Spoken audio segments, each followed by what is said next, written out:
Hello, Business 330 students. This is Professor Hassey. It's Monday, June 28th, and this is our introduction video for week number 4, leading up to our review session, voluntary review session, Tuesday, June 29th.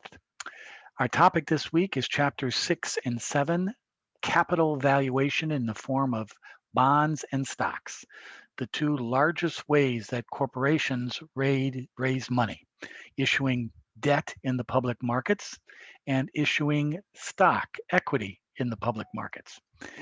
Smaller businesses, smaller companies, smaller institutions raise money by borrowing from banks, by finding investors like Shark Tank, private equity, family. But major corporations get their financing from the issuance of public debt and the issuance of equity. You have a discussion post this week due on Sunday, July 4th. I apologize for that, which is to update your portfolio and update your spreadsheet for your portfolio. I'll talk a little bit about that in my lecture video this week. It's to update your portfolio as of Friday, July 2nd. We'll be reviewing chapters 8 and 9 next week, beginning our 3-week-long task of capital budgeting. And you'll have an assignment number 2 due next week, but the only graded work this week is the discussion post due Sunday. As an introduction to stocks and bonds, let's take a look at this video.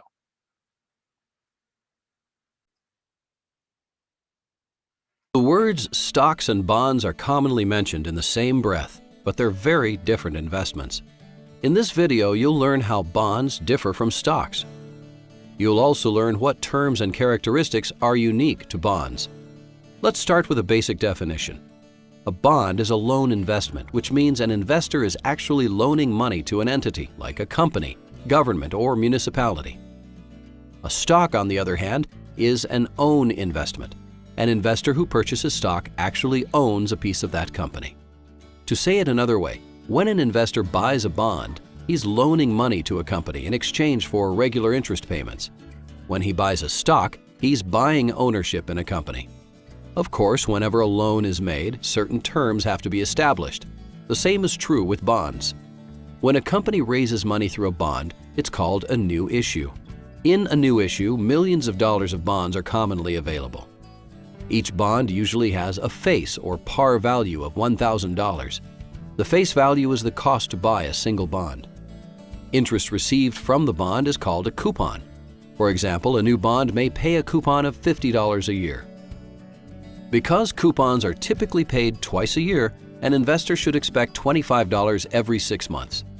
So a bond that has a coupon of $50 and a face value of $1,000 has a coupon rate of 5%. This is the interest on the loan. The loan agreement ends when the bond reaches maturity. Maturity is the length of time on the loan and is also the point at which your invested principal is returned to you. Bond maturities range anywhere from 1 to 30 years.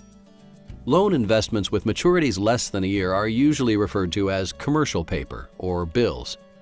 Bonds with maturities of 1 to 10 years are sometimes referred to as notes. And bonds of 10 to 30 years are simply bonds.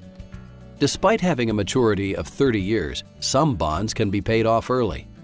These are known as callable bonds. Callable means that after a certain period of time, the bond issuer may return the invested principal back to the investor, paying off the loan early. The investor will keep all interest paid to that point, but won't expect any more coupon payments after his original principal has been returned. So, let's review. When an investor purchases a bond, he's actually loaning money to an entity, like a company. In return for the loan, the company will pay the investor interest, usually on a semi-annual basis. The interest provides regular and consistent income for the investor until maturity, which may be anywhere from 1 to 30 years, depending on the bond purchased. However, income is subject to the credit risk of the issuer of the bond. If an issuer defaults, no future income payments will be made. At maturity, the investor has his initial investment or principal returned to him. Keep in mind, not all bonds are the same. Some come as secured or unsecured, providing varying degrees of protection. Some issuers have varying credit ratings. Some carry different interest rate structures and offer various repayment schedules. Investors should keep these factors in mind before investing.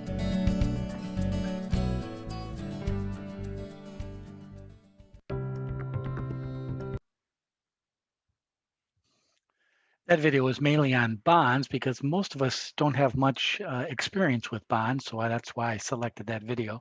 But we'll also be spending a lot of time on stocks, the acquiring of equity, of which you own stocks in your portfolios that you're working on throughout this course. Our class lecture this week will be posted on Wednesday morning, June 30th. If you have any questions or concerns, please feel free to let me know. Don't forget your discussion post has to be in spreadsheet format at the close of the market Friday, July 2nd. Well, that's our introduction to this week. We're going to learn about how companies and where they raise big money in the markets. Thanks, everybody. If you have yet to post your assignment number 1, please do so as soon as you can, because I'd like to have those grades up this week. We'll see you at our lecture video on Wednesday. Have a great week, everybody. Bye-bye.